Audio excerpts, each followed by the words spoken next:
Hi, friends. Thanks for joining us on this special edition reporting on the LDC Classic. Oh, what a classic it was. Do us a huge favor in our time of sorrow. Smash that subscribe button. It really helps the channel grow. Benny, where can they find us on social media? Yeah, check us out. You can find us at Ray Benny Sports. We're on Twitter, Facebook, Instagram, TikTok. Check us also on Reddit and Discord. And don't forget to leave us a rating on your favorite podcast provider. We're going to talk about the Labor Day Classic.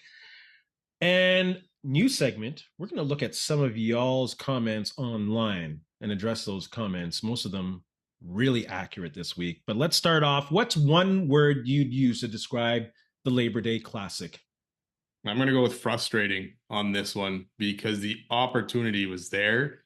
The Bombers had this game. It was there for the taking, but mistakes compounded, right? It was mistake after mistake after mistake that kind of took this game away from them. The opportunity was there to win another one out in Saskatchewan, and they couldn't get it done. So I find that was very frustrating. This team has been quite frustrating this year. And I know we've been spoiled in Winnipeg, but the play has just been up and down, unpredictable. Frustrating is a great word. Mine is questionable. Questionable play calling. We'll get into that. It just dates back to questionable roster decisions. Questionable, your favorite word, loyalty. Questionable scores. I don't think it really was as close as the score said. Like, if Alfred didn't make mistakes when he did, there was clearly rust on that dude. And he almost kept the Bombers in single-handedly with his mistakes. So just questionable. Yes, they was close. Yes, they had a chance to tie, not necessarily win it, but questionable.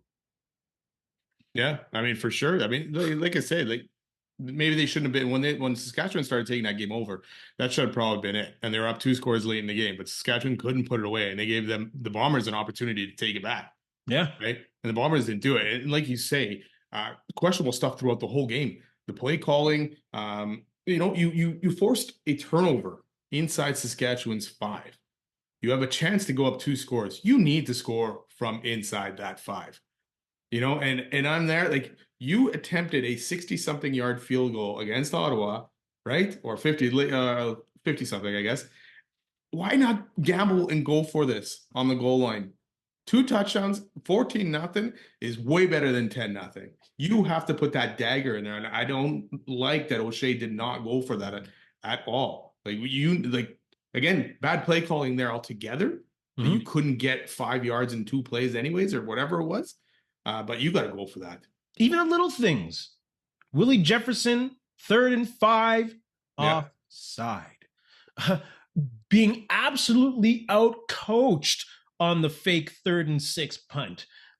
Come on. The safety's got to be aware. Or they were just caught unawares. Questionable almost all the way through. Well, yeah. Thoughts on Ontario? Sorry, go back to this because I'm not done here with this stuff. Questionable stuff, it's man. It's going to be half an hour one now. It's going to be because, 2nd and 1, shotgun, sack, missed field goal. Those are 3 costly points right there. The game could have gone a completely different way, even with those points. But those 3 points possibly win you the game, right? And that one drive in the second half, whereas Brady's best run, who only had 5 carries, by the way, was called back because of procedure. And then they got another penalty. And then another one, and then Brady Oliver fumbled. See, you talk about compound. It's those little things that aren't being taken care of. Yeah. This is a sign of a 500 team. Oh, yeah, for sure. This is not the old Bombers we knew, because the mistakes they are making are the same mistakes other teams used to make against them. Yes. And the Bombers took advantage of that. And now the Bombers are doing those things. I'm only getting started. We're only getting warmed up. And it sucks to be negative like this. We love the Bombers, and you want to come out positive on Labor Day. But, we tell the truth on the fan side. So if we're wrong, dang, we're wrong. But this is how we feel right now. Thoughts on Ontario Wilson signing? Let's talk about something good. Fantastic. The receiving core, maybe shite for Mitchell, who made some key catches and showed that he can go into a crowd and grab a ball. But And that seems to be a prerequisite for the Bombers because they're getting their asses kicked, those receivers. I don't know if it's the calls that are putting them in harm's way or if it's Caleros putting them in harm's way. Like, this receiving core played very well, but their depth week after week after week is being tested. Yeah, well, Dalton Schoen looked limp on that 2-point convert that went the other way. We didn't even talk about that one, but yeah. Well, we will. Yeah. So is he injured? Is he going to be okay? I mean, at this point, I'm ready to cut ties if he's injured again. And then you run with what you have, because who are you taking out of this lineup? You know, you're Claricius, who's done some very good things in Wheatfall. Like, I want Pokey Wilson back, don't get me wrong. But, you know, you got to take one of those guys out of the lineup, and he's going to take a spot. And Mitchell, like you say, made some good catches. Claricius and Wheatfall both had some good games yesterday. So, be quite the decision there. Oof. Let's visit the Bomber Fan Hub. New segment. There's so many good comments online from Bomber fans on X, Facebook. I don't know what else is online. I don't follow much online beyond that. But let's visit some. Let's go first with @Tommy@Curtis. Great fan.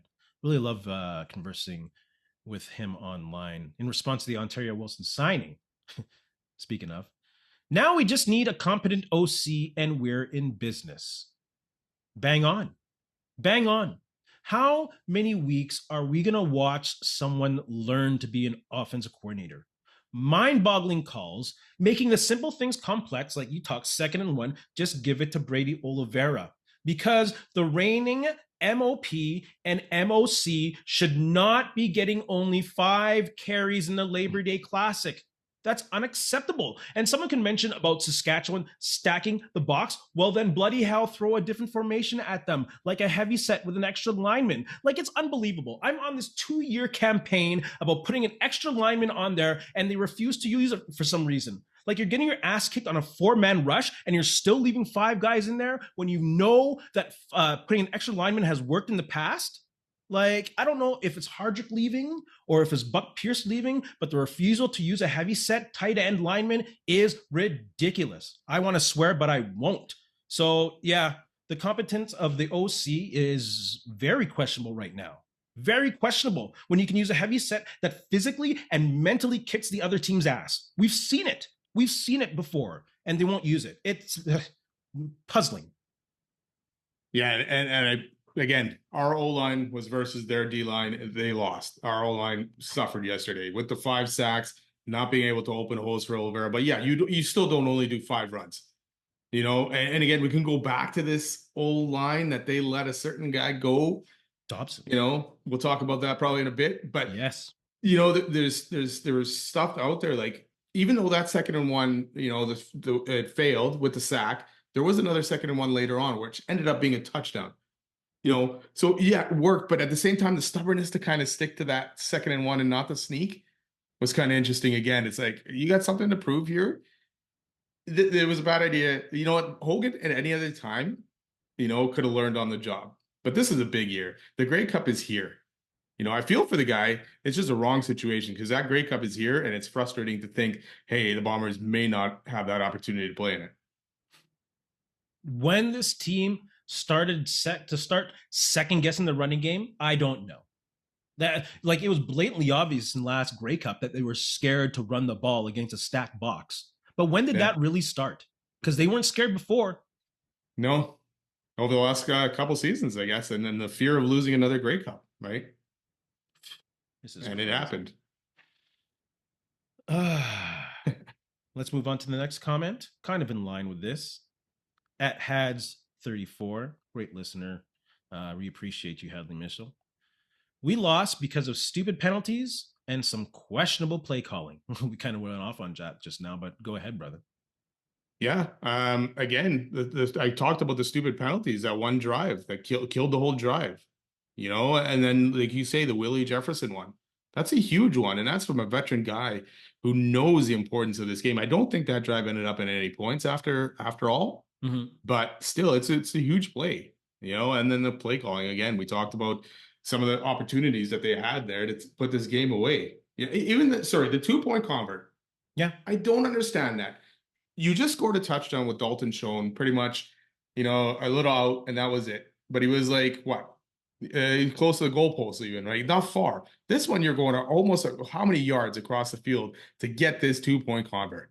It didn't make sense to me, that play call at all, when there was probably something better they could have done. And I'm not just saying that because of the interception. That ball was never making it to Dalton Schoen. No. So, and I'm going to add in then this last comment here from Grant on Blue Bomber Chatter. Zach, and then he puts a stat line: 26 out of 37, 326, 3 touchdowns, 1 interception. He's doing his part. No, I don't think he's doing his part. Steady play, sure. But when you're the $600,000 centerpiece of the offense, you have to do more than steady play. What is this now? 2 or 3 times that this throw to the wide side of the field has been picked off and brought to the house. Sure, the play can be called, but why does Collaros keep making that decision to go to the wide side of the field? If he's going to throw it deep, he had Wheatfall on the corner route in that play. Why are you going to put it to the sideline where there's more time for the DB to get under it, where you can just go for the corner post, and if you throw it over the guy, then it's out of bounds. And then you're still down by only 3. That was a ridiculous call or decision by Collaros. Yeah, I mean, I feel like, yes, he did do his part, but yes, he did do it with mistakes, like you're talking about. The 2-point convert, the fumble even. And I know his O-line was kind of Swiss cheesy kind of yesterday, but you have to protect that ball, especially that deep in your end, and there's other opportunities, other throws that he kind of just, he had, who did he have open? Wide open, Wheatfall. Yeah, on the deep ball. That on that deep ball. 2nd and 1. Which Glenn Suter, I'm sorry, man, but you were giving a lot of credit to that Saskatchewan DB for knocking that ball down. He only knocked it down because Collaros underthrew that ball or couldn't get it down there. Big time. Okay, so let's chill. Yes, great play to knock it away, but it only happened. He was beat. That's an easy touchdown, and that's what we're seeing. Collaros does not have that arm anymore. Yep. So play calling needs to adjust. He has got even the Dembski one later on, I think 2 plays later, or even the next play, I think. Mm-hmm. He barely got that in there. Dembski had to stop and kind of come back to it. So, yeah, he's doing his part, but he's not the same Zach that we've seen over the years. It was good to see Clercius using his size. Yes. Was he the one that took that big hit too? He took one in the middle. Yeah. And he took one when he made a huge catch too. Yeah. And Dalton Schoen, go back to it, Zach Collaros. I know you talked about it, but Dalton Schoen, every time he got that ball, seemed like he took the hardest hits imaginable. That's what he does. And that's why he's been hurt. He's getting broken down. I get it. You need that safety valve, but come on. Give the guy a shot to make a play, deliver the ball earlier, or be aware. You're putting these guys in rough spots. Well, that first catch Schoen had, he got rocked. I thought he was done already then. Yeah. Gosh. Even, that's right after Clercy's one. You can see when Dalton Schoen put his hand on his back, he'd be like, woof. He knows. You too, bro. Yeah, exactly. Me and you.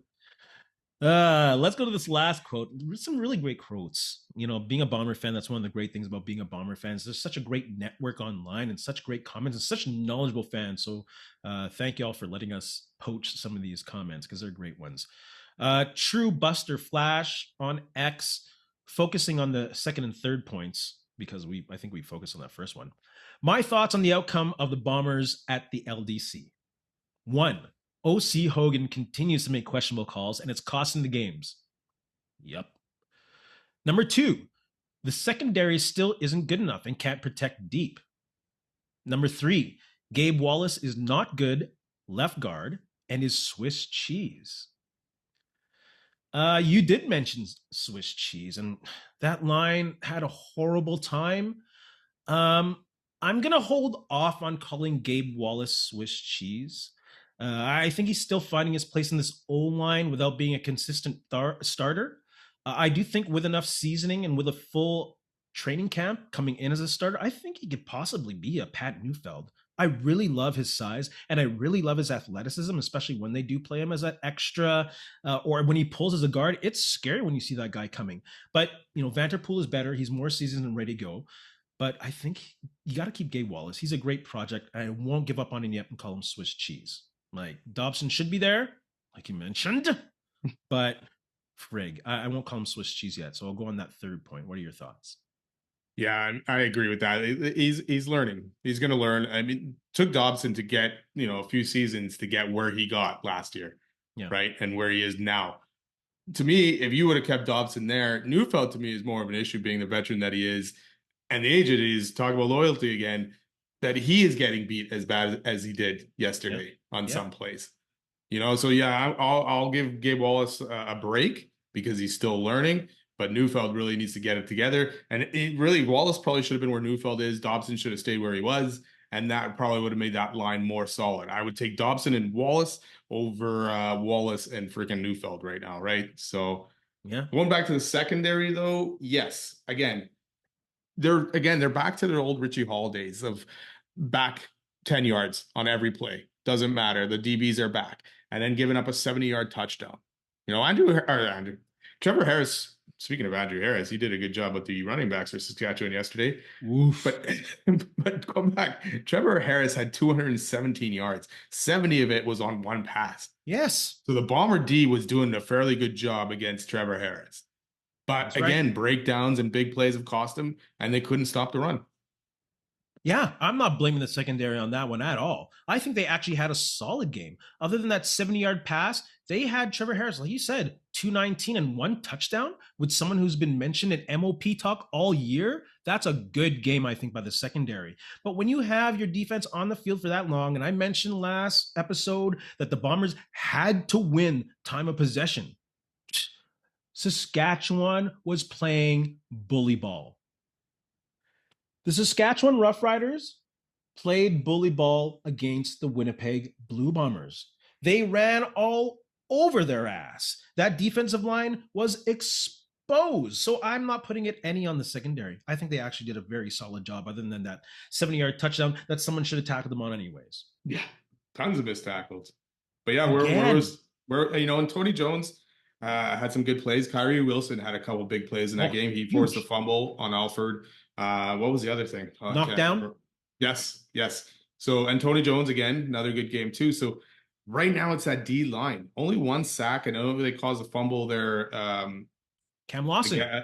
Cam Lawson. And Vaughters had a good play as well. But you need more from those guys. They were rushing 3 for the most part, sometimes 4. But really those 3, if you're going to rush those 3, they got to get there at some point. But the DBs hung on good enough, I think. It's just that long, frustrating 70-yard touchdown. Yeah, I think Jamal Adams next week hopefully will be a welcome addition to stop that run. And hopefully that gives him a little more flexibility. Maybe Cranby will be back in the secondary and everything will be a little more balanced ratio-wise. But they that D-line needs some work. Yeah, and I like having Ontario Wilson back, but at the same time, we need help other places, right? More than receiver right now. Big time. I did like at the beginning of the game seeing Brady Oliveira help out in the pass blocking. We'll talk about formations next episode going into the next game. We just want to talk about LDC. Thanks for joining us. Thanks again for your comments online. We appreciate them. We'll be poaching some more, talking with y'all online. So we appreciate that. Don't be shy to call us out on stuff either. Benny, you have anything to say to our friends? You know what? We'll get them back at the Banjo Bowl. Have a good one. Man, Banjo Bowl? That's going to be great. I'm stuck in Calgary, bro. I can't make it either, so that sucks too for me. Both of us aren't going to be at Banjo, but we'll be watching. We'll be watching. Yes. Believe you me. I don't care if I'm at work. I'll be watching on my phone and computer and everything and still tweeting, Xing, and all that. Xing, that sounds bad. And in the meantime, in the between time, that's it. I'm in Calgary, so I got to use a Calgary Stampede at Whaling comment all month, 2 months long. And in the meantime, in the between time, that's it. Another edition of Ray and Benny Talk Sports. Hey, friends and neighbors, don't forget to check us out online on Facebook, TikTok, Instagram, and Twitter at Ray Benny Sports. And don't forget to check out our YouTube channel. Leave a like, leave a comment, tell us what you think.